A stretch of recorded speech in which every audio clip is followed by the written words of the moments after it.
তো কোনো কথার দামই নেই তোর কাছে। এটা হয় জানিস তো, ছেলেরা যখন বড় হয়ে যায় মায়েরা ঘরের এক কোণেই পড়ে থাকে। এরকম করে কেন বলছো মা?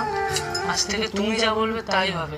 তুমি এই ঘরের মালিক, তোমার কথাই শেষ কথা হবে। বলছি তোমার জন্য খাবার এনেছিলাম। দেখতে পাচ্ছ না এখন মাছের কথা হচ্ছে? খাবার খাবো না আমি, যাও তুমি এখান থেকে। আজ থেকে আমি শুধু তোমার হাতে রান্না খাবো মা।